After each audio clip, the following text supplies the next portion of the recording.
So by now you must have heard the leaked phone conversation where a Nigerian lecturer at OAU, that is Obafemi Awolowo University, was asking a female student for sex 5 times before he would pass her. But why did you tell me you are doing it?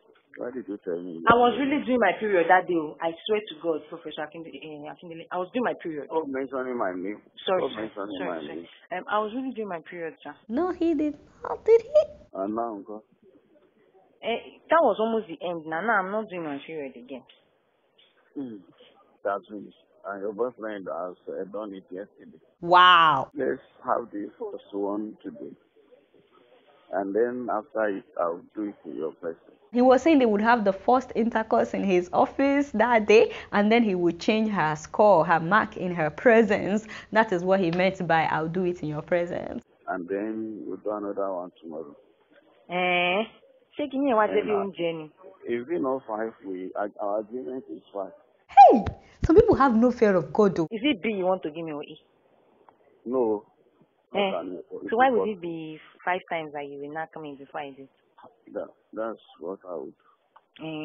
Wow. Okay. Just stop. At the end of the conversation, the girl said no. First of all, for those that are not Nigerians, I hate to say this, but unfortunately, this is not a new thing in Nigeria. For lecturers, professors to sleep with female students before they would pass them. And it doesn't always mean that the girls don't do well in their classes. There are lecturers that would purposely fail a female student unless she sleeps with them. Some lecturers will tell you up front that you will never pass my class unless you sleep with me. And she won't. And I know those who have repeated the course because they refuse to sleep with a lecturer. At the same time, I know those who felt that they had no choice than to do what the lecturer wants. Everybody knows that this is happening in Nigeria. The school authority knows, but they don't do anything about it. In fact, in many cases, if a female student reports the lecturer, in order to cover up for the lecturer, she could be the one that will be expelled. Now, female students also know that there are some lecturers that operate like this. So instead of studying for exam, there are some ladies that would rather buy their results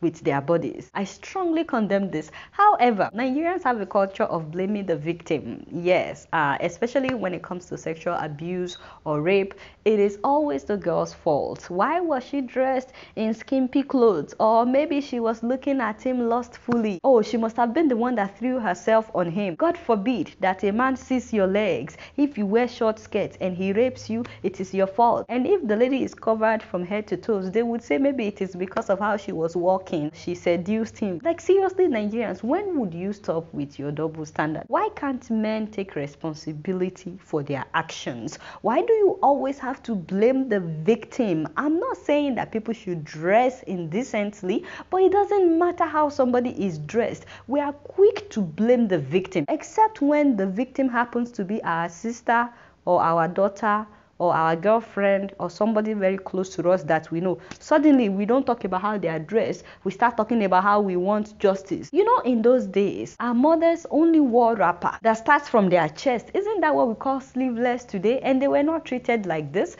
There was a time that our mothers wore oleku that got to their knees. The men respected them in those days, and they were not treated like this. They were treated with respect. In fact, there are still cultures where women go topless. Yes, there are cultures, even in Nigeria, where they don't wear clothes and they don't rape their women. I'm saying that the fact that we always blame the victim when a man lacks self-control gives a lot of young men the idea that it's okay for them to behave like animals whenever they see a woman that they believe is not decently dressed according to their standard. Already, I've seen several comments, people abusing this lady for leaking the phone conversation. How dare you? Remember that they had a conversation before that phone call. So she had to sound like she was interested to get him to repeat what he told her earlier when she wasn't recording. How else would we have known that this happened? Go and listen to the whole tape. Even if she goes to report, police will say bring evidence. How would she get evidence? This lady is brave, and you should be glad that she exposed this man, because this lady saved not just herself, but all the ladies that would have been his victim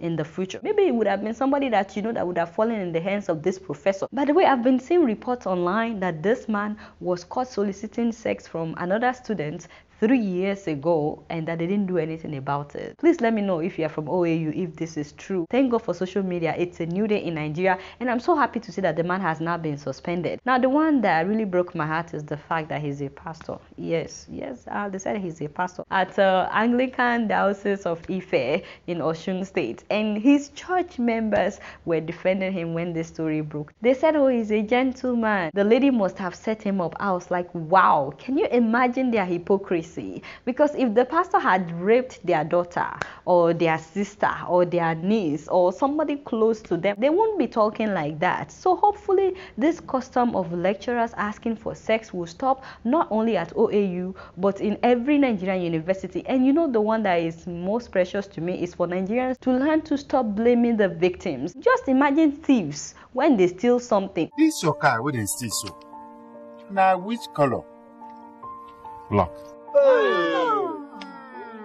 That's not the mistake. See, for this area, the boys wey dey here, they like to dey steal anything black. Yes, now. Now the mistake be that. As you dey drive am so, they don't see am. Cover am. Why you sef go park your car here? Oh. Be like say na your fault. What? Even if they are hungry, we still blame them for stealing. We don't say it is the food that is calling them. If we won't say that for a non-living thing, why do we say that about human beings when they are victims of sexual assault? There will always be somebody that will say you are not decent enough. Even if you cover from head to toe, there will always be somebody that will have problem with how you are dressed. And for some reason, the school decided to release the name of the girl. Is that a good thing or a bad thing? Please let me hear from you about this, because I'm seriously hoping that some would not be threatening this lady, because obviously we still have a long way to go. You guys don't know much. Guess what? I'm just keeping it real.